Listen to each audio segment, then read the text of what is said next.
pasa en El Salvador? ¿Qué pasa en este momento en el que toma posesión Nayib Bukele y había abierto una serie de expectativas sobre lo que podría ser su presidencia? Tengo el gusto de tener ya la posibilidad de platicar, como lo hacemos cada semana, con Malka Novigrod. Como usted sabe, es una analista de temas internacionales. Malka, ¿cómo estás? Muy buenas noches. ¿Cómo interpretar esta decisión? Maite. Buenas noches, Maite. Buenas noches a tu audiencia. En efecto, lo que estamos viendo es una decisión muy complicada que, la verdad, pone en entredicho la democracia muy joven de El Salvador. La verdad es que, ¿qué quiere decir esto, lo que está sucediendo? Pues, de facto, lo que hizo la Asamblea el día de hoy, una Asamblea que está dominada por los partidarios del presidente Bukele, como bien lo dijiste, fue eliminar la división de poderes. Es decir, la división de poderes, los tres poderes, el poder legislativo técnicamente está en manos del presidente Bukele y de sus partidarios, y lo único que va a hacer es avalar las decisiones del presidente, y ya lo vemos venir. Quien estaba generando una oposición y creando pesos y contrapesos era justamente la Corte Suprema de Justicia, la instancia más alta constitucional. Y precisamente por eso es que el presidente tuvo previamente muchos roces con la Suprema Corte. ¿Qué quiere decir lo que está sucediendo? Pues ahora, con la destitución de jueces que le eran, o de magistrados que le eran contrarios, va a llenar esta instancia jurídica de sus partidarios, lo que hace que no va a haber más oposición. Y esto lo estamos observando en muchas latitudes. Estos líderes populistas autoritarios, que Nayib Bukele lo es, utilizan los mecanismos de la democracia para irla resquebrajando poco a poco. Y lo que pasa es que los ciudadanos no se percatan de que poco a poco están infringiendo en sus derechos y en sus libertades. ¿Por qué? Porque es a cuentagotas. Ya no estamos en regímenes autoritarios que llegaban con tanques e invadían ciudades. Digo, no es la mayoría. Ahora nos estamos encontrando con un nuevo tipo de líderes autoritarios. Es decir, líderes que vienen con una propuesta y vienen legitimados por un descontento de los votantes, que este es el caso de El Salvador, donde se le dio carro completo a Nayib Bukele ante un claro descontento de los partidos políticos que existían antes, y se le dio completamente todo un congreso o toda una asamblea llena de sus partidarios. Entonces, bajo esa premisa, los votantes están creyendo y están peticionando que estos nuevos regímenes autoritarios, que no los consideran previamente como autoritarios, hagan algo diferente a lo que tradicionalmente se estaba haciendo en la política. Lo que no están entendiendo es que poco a poco creemos que libramos todas estas decisiones. Entonces no las vemos venir, pero la verdad es que estos regímenes autoritarios tienen un plan, y tienen un plan completo. Y esta es una franquicia, digámoslo con todas sus palabras, de Cuba y de Venezuela, que están exportando este tipo, al menos en Latinoamérica, que están exportando este tipo de regímenes y que convienen a sus intereses. Lo que no están conviniendo es a los intereses a la larga de la democracia, que con tanta dificultad se forja. Lo otro que estamos viendo es que la pandemia está siendo utilizada como un pretexto para tomar y acaparar más el poder y también limitar las libertades y los derechos de los ciudadanos. Y esto a la larga es un fenómeno que los estamos viendo en muchos lugares. Por ejemplo, con Erdogan, de quien hablamos en semanas pasadas, con Putin, empezaron planteándose como líderes que iban a cambiar, pero lo que no hablaron y lo que no pusieron en paréntesis es que también se puede cambiar para mal. Se puede dañar poco a poco a estas democracias y estas jóvenes democracias.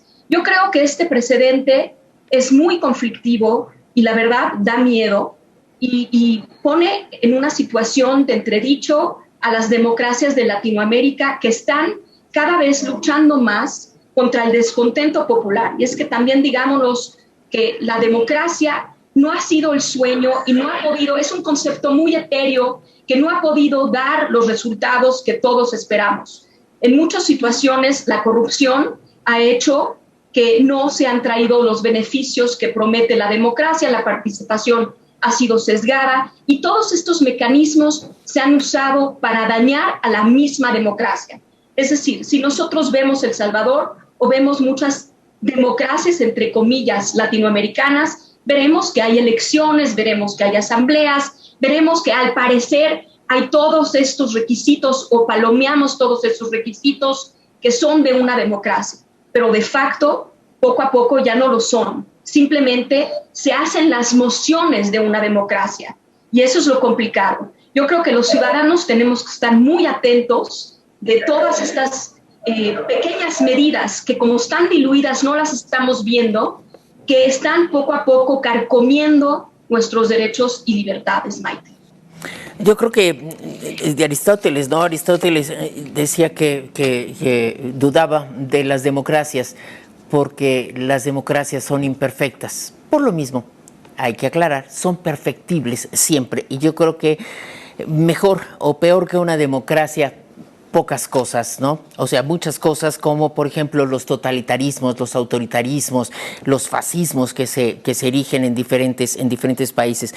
Y lo que está sucediendo en El Salvador, como tú comentas, es dramático y las declaraciones de hoy de Kamala Harris llaman la atención, sobre todo por el proyecto que se había planteado para apoyar a los países centroamericanos del Triángulo norte-sudamericano, centroamericano, precisamente para controlar la migración. Este apoyo, por supuesto, son países pobres, pero no son pobres por la democracia, no son pobres porque las democracias sean malas, son pobres porque los seres humanos nos corrompemos. Y la corrupción es lo que mina la democracia. Las democracias en sí no son corruptas, los seres humanos que trabajamos en ellas, de verdad somos los corruptos. Entonces no atribuyamos a la democracia los antivalores que nos caracterizan a los humanos y que las dañan profundamente. Así es, Maite. La verdad es que también muy a la par de esto, como siempre lo he mencionado, una de las cuestiones que Kamala Harris y el gobierno nuevo de Biden es acentuar la importancia de la democracia y entender que la democracia está en peligro. Lo han hecho como una piedra angular de su mandato, tener a la democracia como el centro y la protección de los derechos humanos. Entonces yo creo, como tú bien lo dices, las democracias son, como decía Churchill, el peor sistema diseñado por el hombre, excepto por todos los demás. Claro que son perfectibles, pero son el mejor sistema para poder justamente hacer pesos y contrapesos a decisiones que, como decía James Madison en algún momento en The Federalist Papers, que se lo recomiendo leer porque es una joya que explica perfectamente la democracia y perfectamente la división de poderes. Él decía, es por la misma naturaleza humana que el sistema de pesos y contrapesos es necesario para controlar los abusos del gobierno.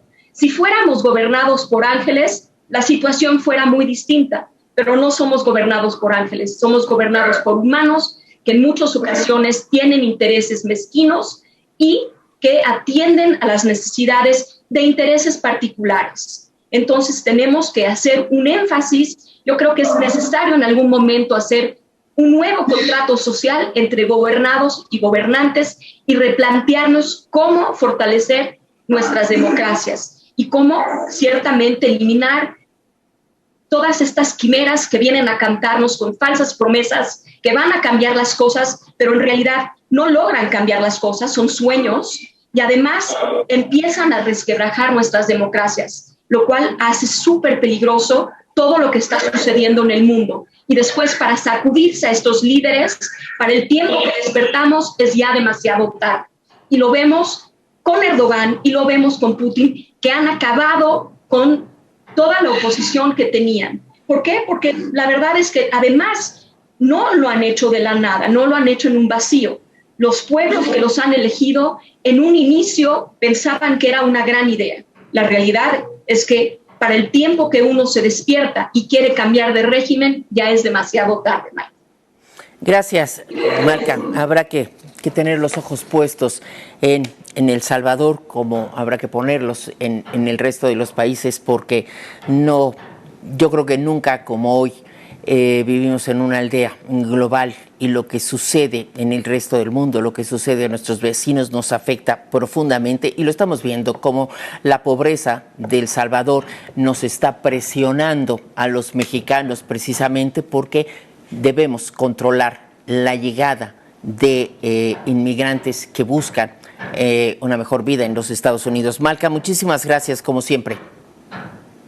Un placer, muchas gracias. Buenas noches. Buenas noches. Una situación compleja la que enfrentamos en el mundo, y a eso le sumamos la COVID.